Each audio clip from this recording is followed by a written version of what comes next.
Action. All right, we're here at the Carbon Hill Hunter Classic. We have Ricardo. Ricky Reyes. Yep. Damn it. Close. I'm so Ricky close. Ricardo. I love Lucy. Same. If I'm going to screw anything up, I'd rather it be your name, right? Okay, so we're here.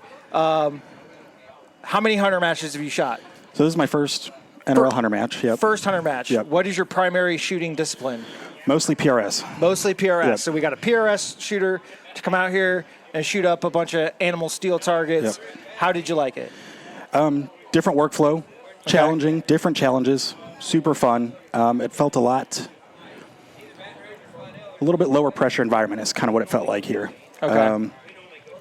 Use your time, use the props how you see fit. You know, you don't feel, you can be a little more creative with these matches is kind of what it feels like. Okay. Yeah, so definitely got the juices flowing, but, you know, working different parts of my brain, different disciplines than what I would normally do at a PRS match. You going to shoot another one? Definitely, yeah. Definitely? Yep. Okay. What would you say about the overall match flow and match organization on Mike's part? Did it seem like everything was well put together? Was there an area that was lacking? I'm not trying to get you to say negative things, but like constructive criticism to give to Mike. Being the first match, I can't say much, but there's the best aspect you liked about the match? I will say, you know, it had a little bit of everything. There were some movements. There were some, you know, even the mover target that caught almost everyone off guard. So some stuff like that. How many movers have you seen in a hunter match? Yeah. This is the only one. Yeah. So there was some stuff like that was a little bit unorthodox. You know, probably the unsupported stage. I don't know if that's a thing at other NRL matches, but haven't seen that in any other hunter matches. And I guess the only downside about doing a hunter match here is we are still limited by being on a square range. There's certain limitations that you run into, and it didn't make the match any better or worse. Okay. But it's something you have to definitely work around when you're trying to create blind stages and unknown distance shooting. Okay. What was your favorite stage of the match? Definitely the Bigfoot, or was it the bear stage, the unsupported bear stage? Yep. So there was a bear at about 250, 275, and the RO gave the instructions of there is absolutely no supported equipment and you couldn't shoot it prone unsupported. No bags, no bipods, no tripods, only to glass. No sling, no nothing. Like find the target, lays the target, and then you had to shoot the whole thing like sitting, kneeling, or standing, right? Yep. And you said you cleaned that stage? I should have cleaned it. I shanked the last two shots. I ended up kind of taking like a laying down prone position using my backpack to support me. Okay. And I balanced the rifle off my knee, and I was getting solid impacts in those last two. I think I finished the stage with like 1 minute and 20 seconds. Okay. So I was just, you know. Just burning it down. I was just burning it down, yeah. But, you know, you can't miss fast enough. So, yeah, I shanked those last two. What's the stage you want to get back? It was the first stage I shot, but it was the bucks. It was the two bucks, and that second buck was kind of tucked off into another draw, pinned against a tree. It looked like a tree with antlers, you know. So between getting a little frustrated, that was my first stage, not knowing for sure if that was the target, and just kind of, you know, do you understand the course of fire?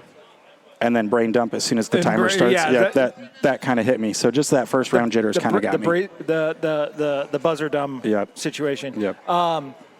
Do you think that this is kind of sucked you in? You're going to shoot more, and then what are you going to practice or add to your training regimen, specifically NRL Hunter style? Definitely the different workflow of finding and ranging, and you know, I was using the Impact 4000, so it's a little bit different of a workflow. I had to zero my turrets out between each target.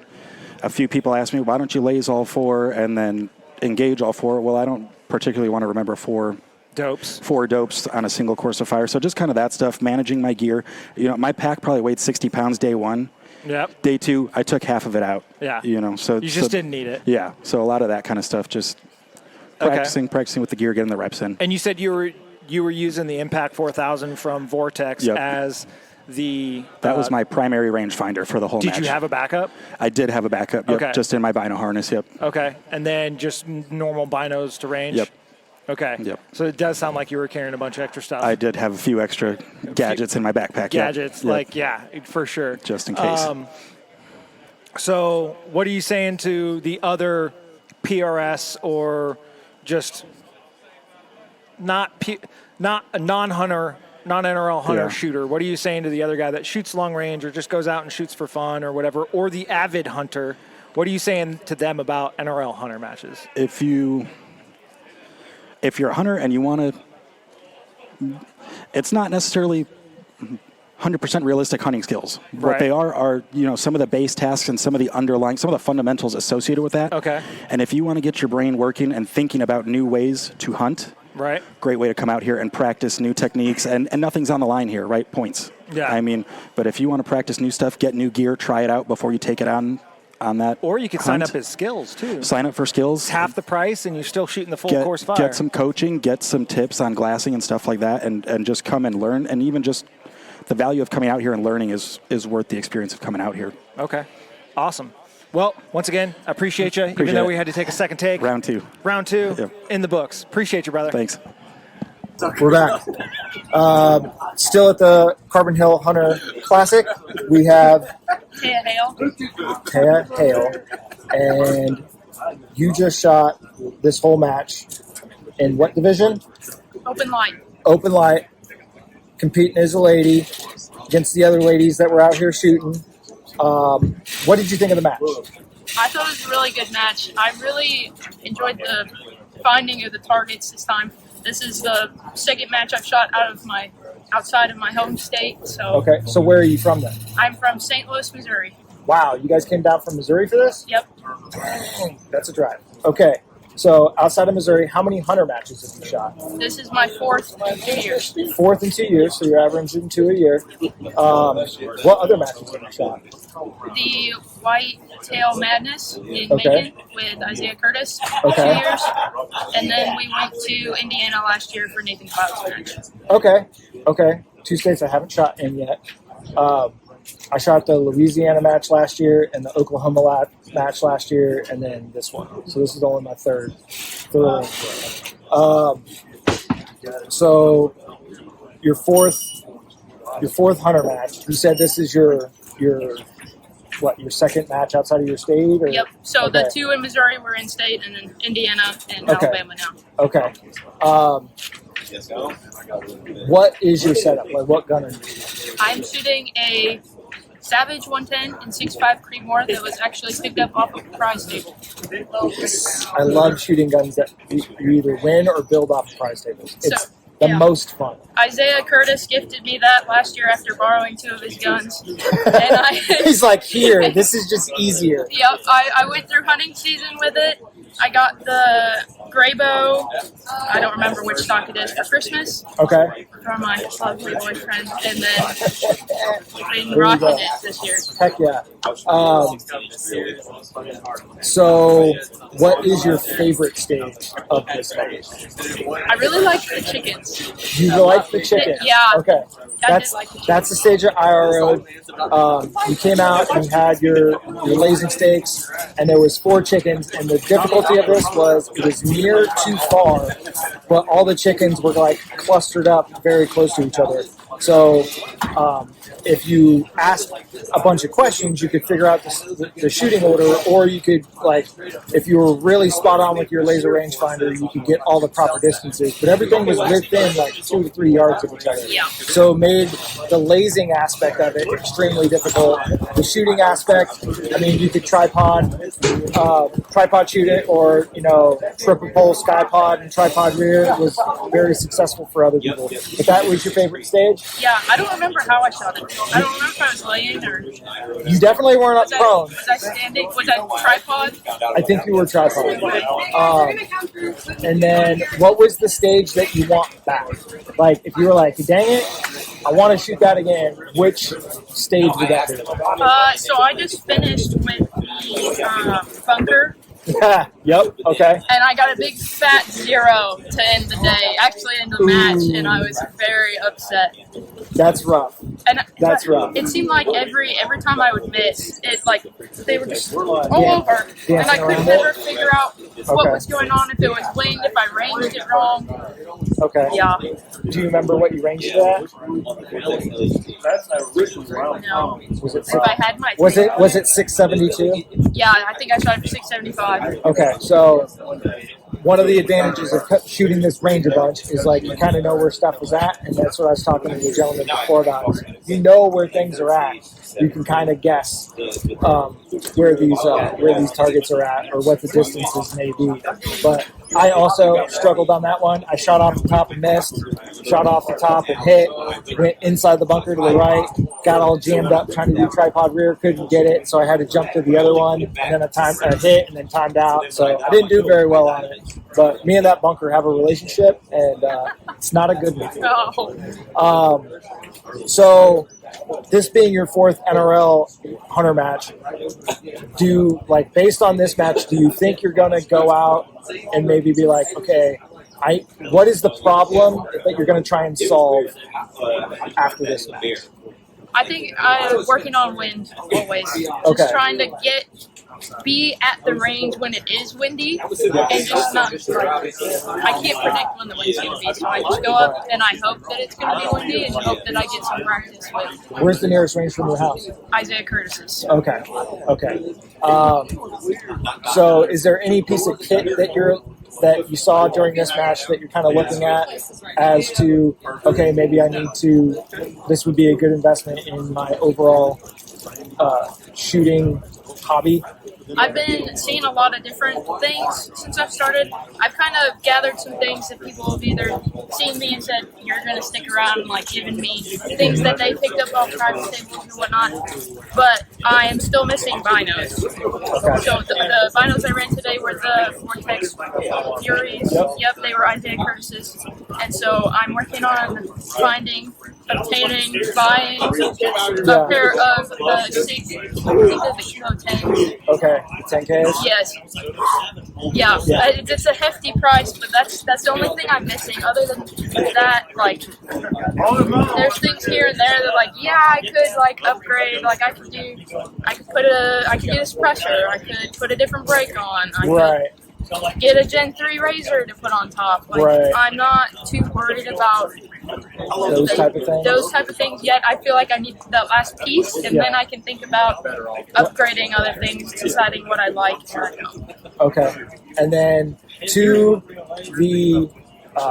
the new shooter, specifically the female new shooter that maybe her boyfriend or her husband's into shooting, what are you telling those folks, those ladies, about these type of matches? These girls need to get out here. I had one of my friends come up and watch the Whitetail Madness. Okay. One of my only friends that's interested in shooting, and she's like amazed, totally amazed that the packs we're carrying, the distances we're shooting. She's just like, wow, I'd love to get into this and come out, let's do it, because NRL's got the loaner program. Like, you don't have to have everything. Right. Like, I mean, there was plenty of shooters that didn't have stuff this weekend, and like I was like, okay, let me take a picture of your scorecard so I know who I loaned this out to. Somebody broke a trigger pin, fell out, so I got done shooting on Friday, so I was like, rip my gun apart and get my trigger pin. And sure enough, he ended up DQing, and then he went and took his gun apart and got my trigger pin, threw it back in my saddle there, so I can go fix it when I get home. And I'm like, yeah, man, like whatever people need, like you're gonna find it. Yeah, it's so awesome that everybody's so generous. A lot of the ROs, even if they've shot Friday and they have stuff that people can borrow, they're totally willing. Like we gave my buddy gave somebody a pair of the Fury binos to try and use, and I was like, I got bags, I got tripods. I'm like, what do people need? I'll use this man Frodo to spot. I don't care. Like, you need a better tripod? Let's take care of it. Cool. Well, I appreciate you coming on the show. Yeah. Appreciate it. Thank you very much. All right, I grabbed another shooter. This happens to be Mr. William Ryder, and he is on the Army Reserve Marksmanship Unit. And I hear you did pretty well this weekend. I did okay. You did okay. Yeah, I did okay. I did Do you know where you're sitting at placement wise? Yeah, I took third in factory. Third in factory. Yeah. Heck yeah. By like 2 points from second, and the top guy in factory, he burned it down with that Seekins. So. Okay. Who was the top guy? Brian something. I've never seen him before. He shoots out of Oklahoma apparently a good bit at PRS stuff. Okay. He's a pro level PRS out there according to practice score. Okay. Gotcha. Yeah.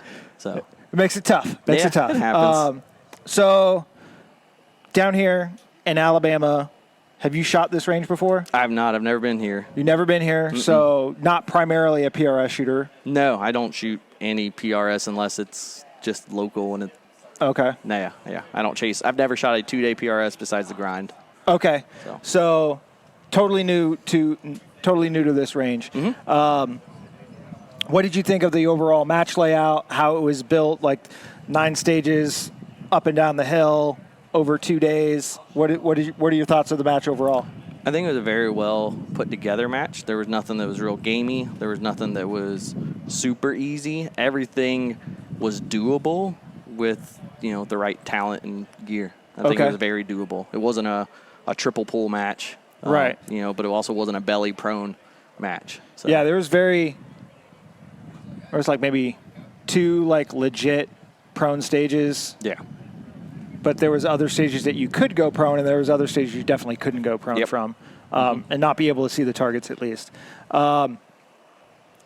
For this range, coming here for the first time and seeing stuff, was it still easy to find the targets? Nothing was like super hidden. I mean, nothing was painted. Number one, so like everything was black, maybe with a little bit of white on an edge or two, but it's not like the target stood out at you, but they also weren't completely hidden where nothing was really seeable. The binos I use have a blue hue to it, which hurts me a little bit. I'll change that here soon, though. The 10Ks? Yeah.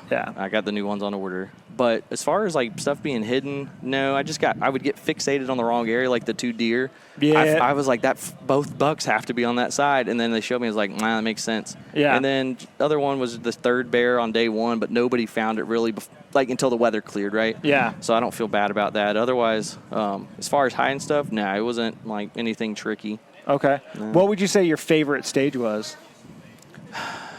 Favorite in the sense that it made me the most nervous was the unsupported where the bear was only like 150 yards or something. Yeah, it was like 2 something. Okay, yeah, and it was huge.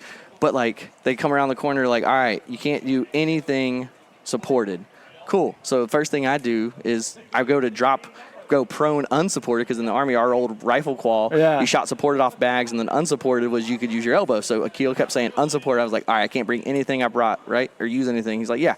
So I was like, cool. And I go prone. He goes, you can't do that. I was like, oh, all right, well. So I got to rethink this one. Yeah, so I went to like the service rifle, like kneeling kind of thing, and that helped a good bit, and I was able to clean that one. You cleaned it. Awesome. Yeah, good job. I was nervous. Yeah. To say the least. I wouldn't say I do a fair bit of unsupported shooting.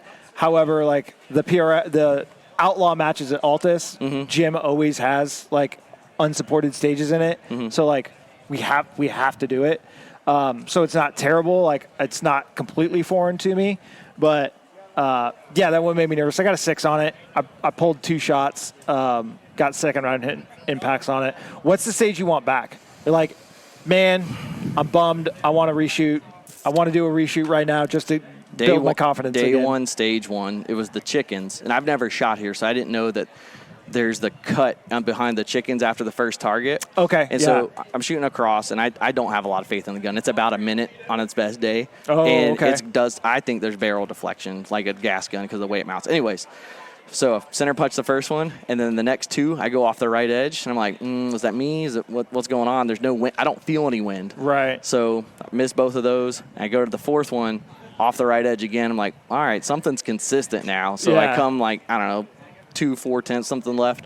Bam, hit it. I'm like, and I get done, and I go talk to everybody else that already finished. They're like, yeah, man, there's like 2 cuts down there that push wind. I'm like, okay, cool. And if you've shot here before, this is over near the 4 rocks, prone rock, down the cut that's got the 575. Yeah, right before the power poles and after the the TYL in the back, the 12-inch plates. Yeah. Yeah, it's if you don't know the area, it can definitely be a little tricky. And trying to like just read those shots and be like, is it me? Is it the gun? And if you're saying you have a little lost faith in the gun, it can definitely hurt you there. Overall, like you said, the match was great. I mean, we had Chick-fil-A yesterday. We had we're having pulled pork and brisket right now, courtesy of one of the ROs that's been all day cooking, and it's always super good. What are you saying to the new guy that's coming out, or to the guy that's shot a little bit, or the hunter, or what are you saying to the guy that's thinking about joining an NRL match? Just do it. Even if you're afraid to come shoot the first one, sign up to help out RO, see how the match format goes.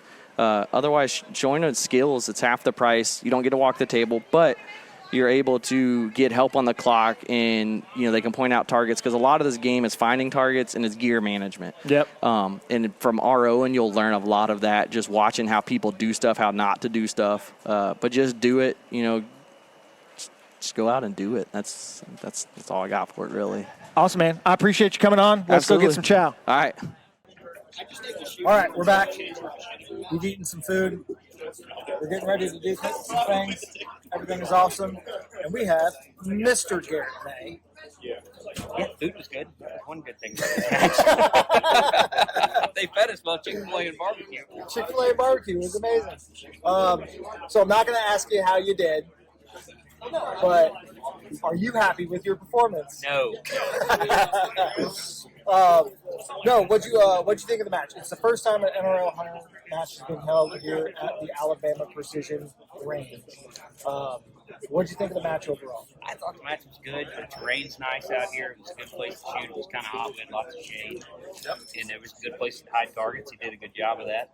Definitely. I think the flow was pretty good. We shot 9 and 9. I don't know that you could ask for much better than the flow we had to work with. Right. We got a little bit of lightning hold on Saturday, but, 20, 30 minutes, we were back up and running again. So. We finished probably an hour and a half before I thought we finished today, so that's excellent. So. Yeah, better weather, easier to run people through. Yeah. A little hotter, but easier to run people through. And having matches down here in the southeast, where we're all, the more we have down here, the more we're going to get people out and drive to them. It's really nice. Yeah.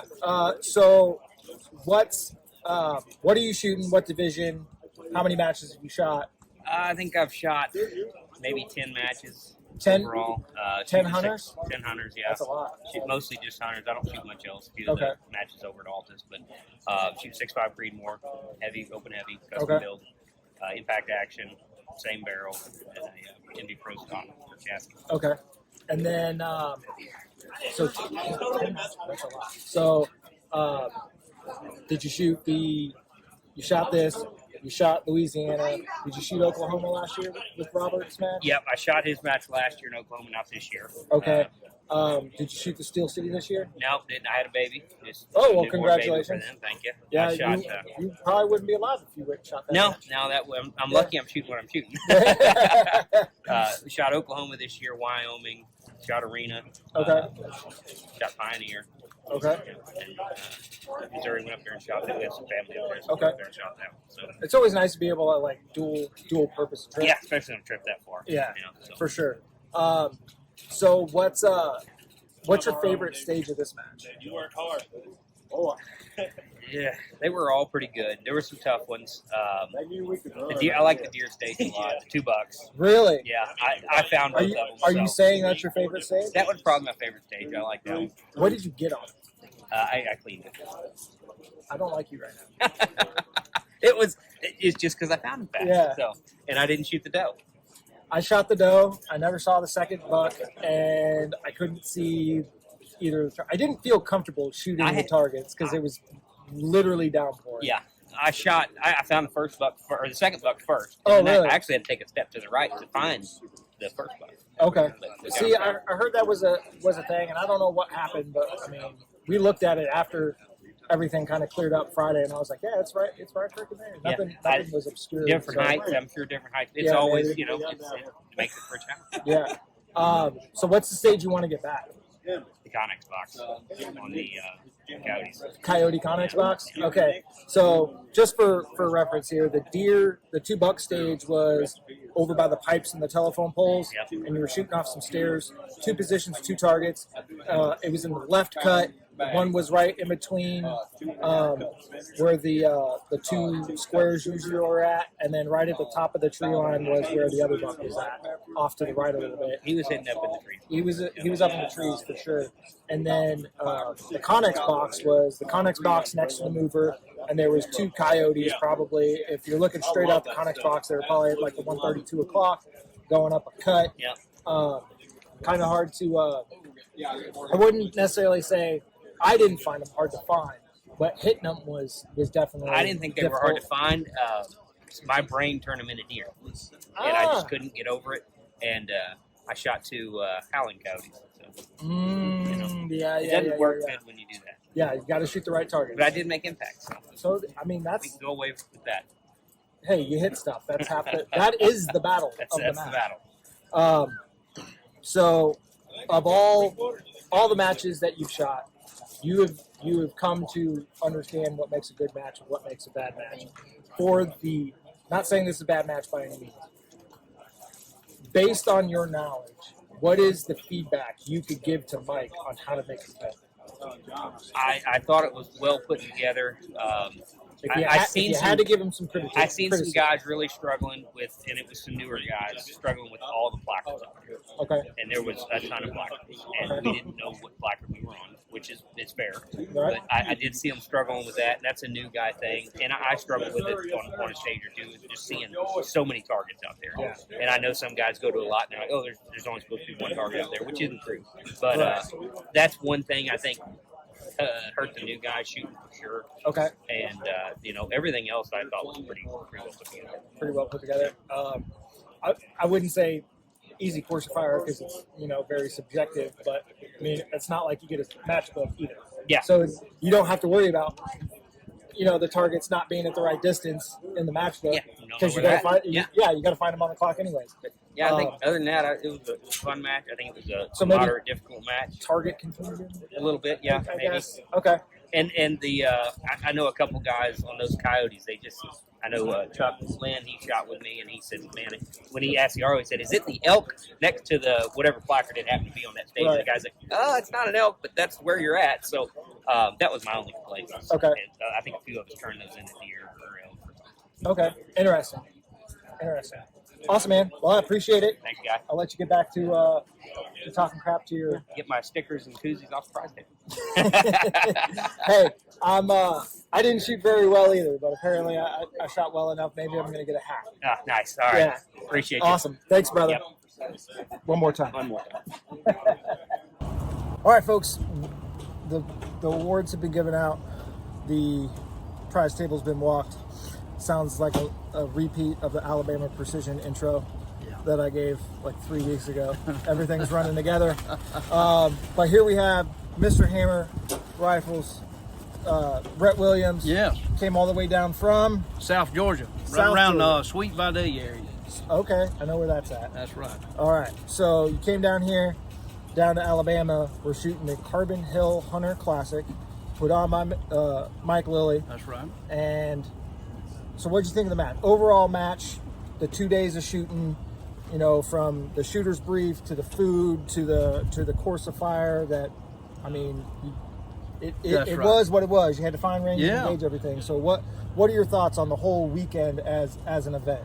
I'm going to say collectively as an event, I mean, I knew Mike Lilly was going to put on a star match anyway. It's going to be very hard, technical, positional, all the way around. So, I mean, I knew you had to bring your A game to come to this match and do well.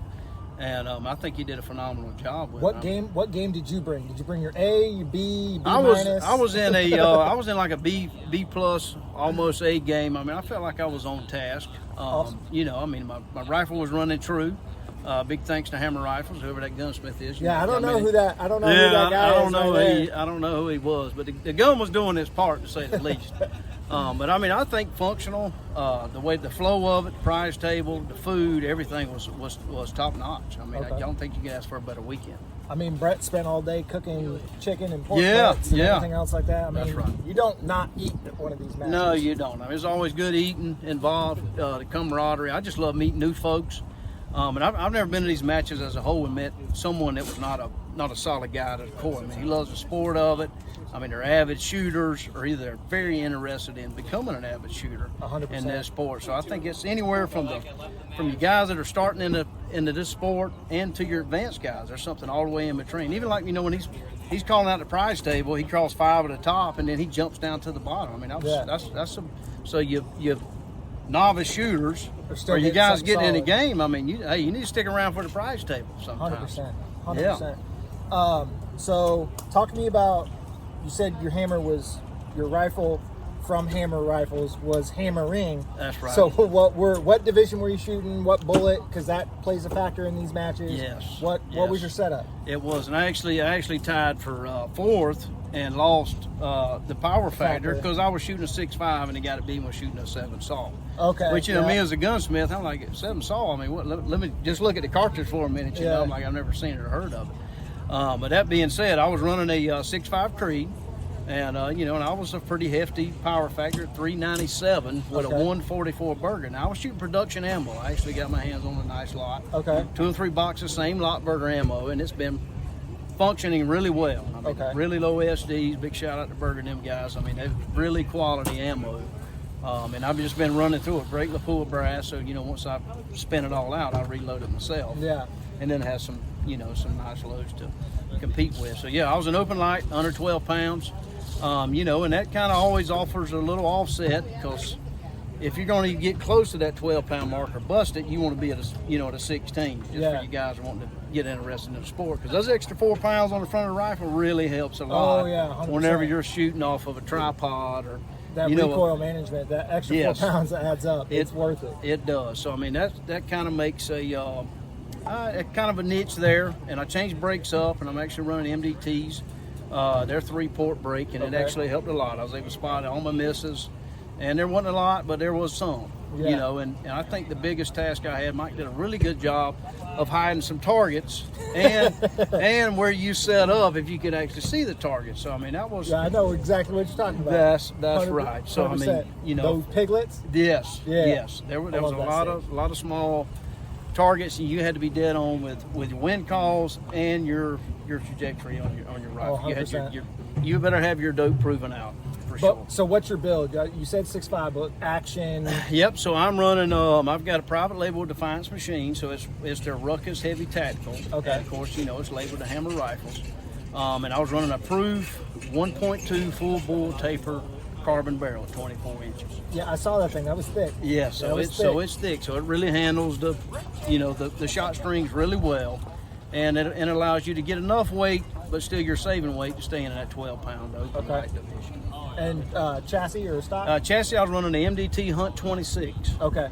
Yep. And that thing's super light, so that definitely helps. Yes, it is. Eat up, lighten the load for what your barrel weighs. Yes, it did. Right? So when I weighed in with my Atlas bipod, I had a 419 Arca rail underneath that, and my clutch, a little M-lock clutch on the side, everything. Anyway, all package deal, I was like 11 pounds, 13 ounces. Oh, wow. So, I mean, I was right there. I was right there on the mark. Right there on the mark. For sure.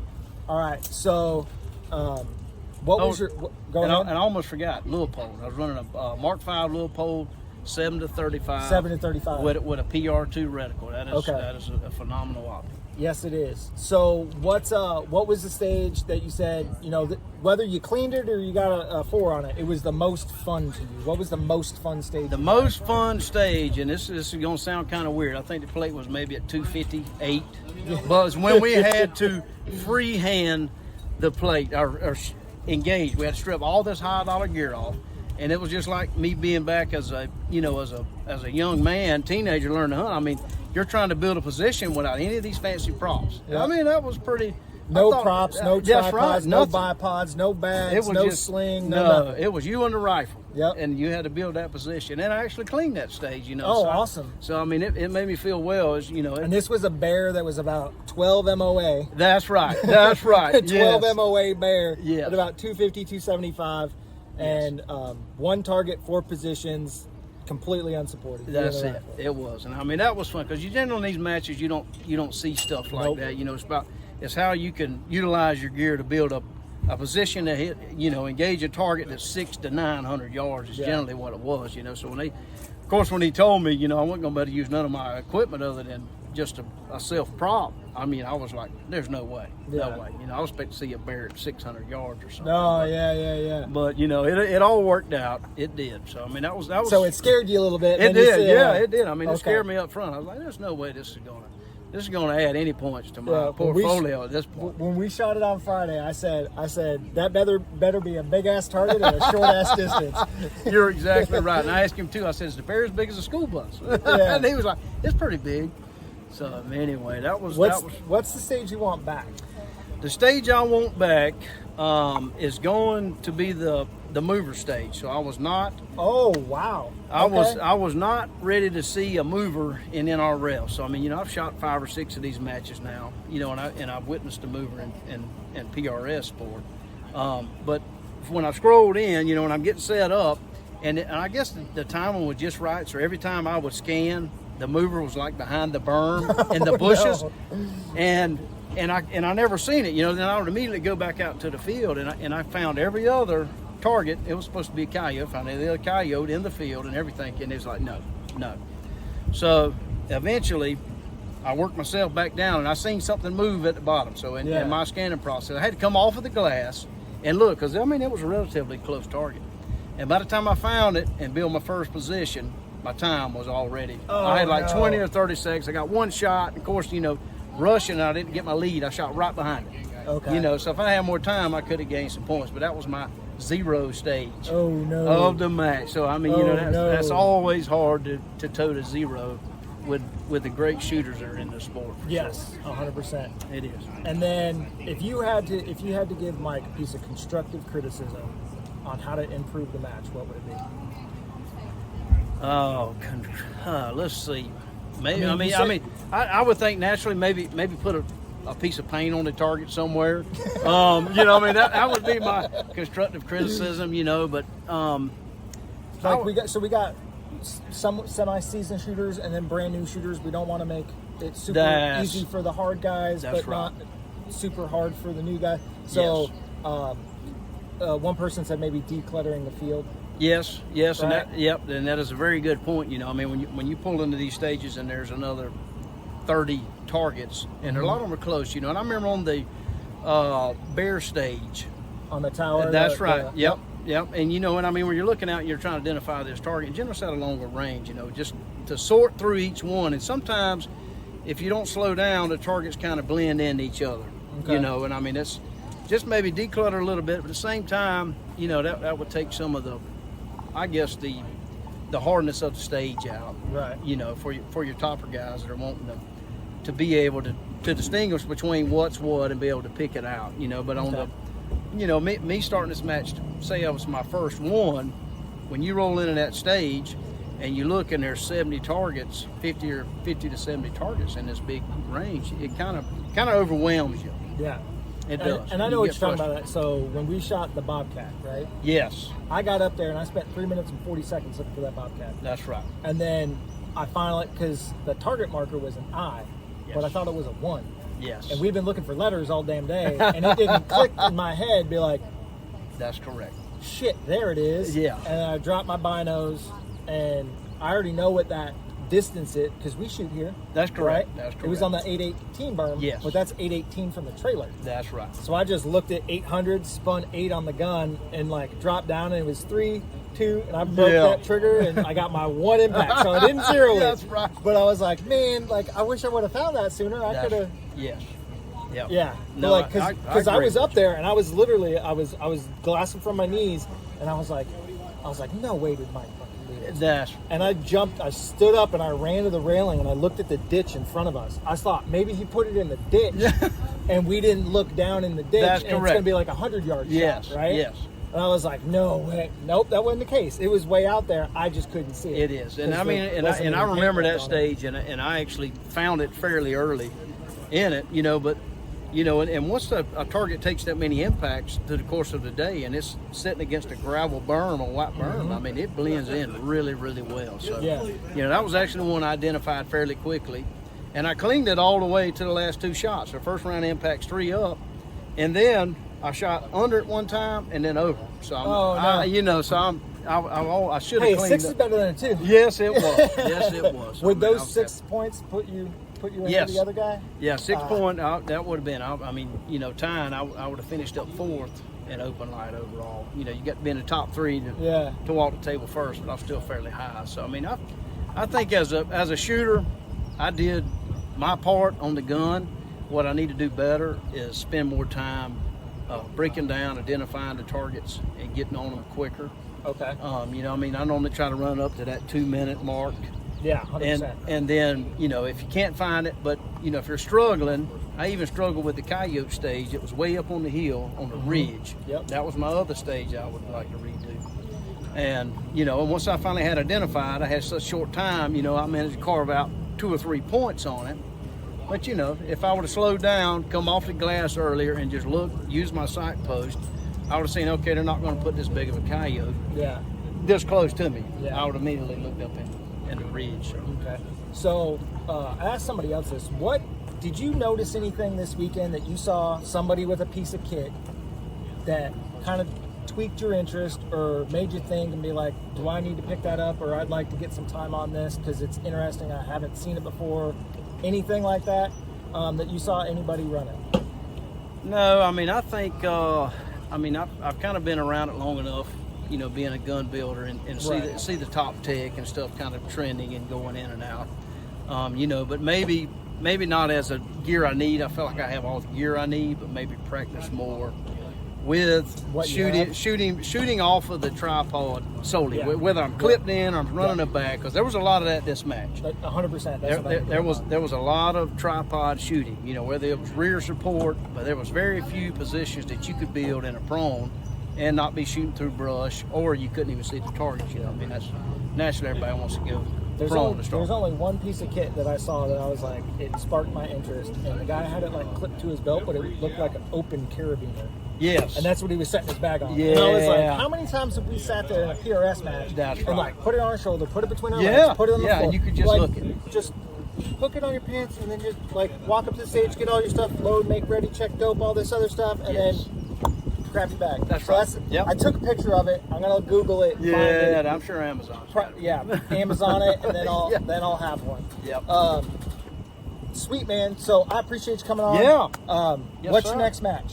So I'm probably going to shoot a little one-day match, PRS match, and I try to hit all the supporting the NRL 100% in the Southeast, and I'm really hoping that we gain some more ground in that sport in the Southeast. And it's real hard to travel a lot with business and family, of course. Yeah, 100%. But this will probably be my last PRS, not my PRS, NRL Hunter of this year. So I'll shoot a couple one-days. We got a little local course. So I'll definitely participate in that, and then probably shoot a couple 2 days for the season's out. Are you going to Magnolia?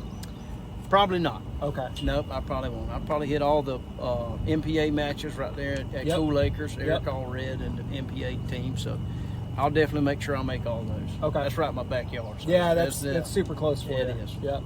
It sure is. Yeah, it's up. Awesome, man. Well, I appreciate you hopping on this with me. I know it's time to get on the road, so let's hit it.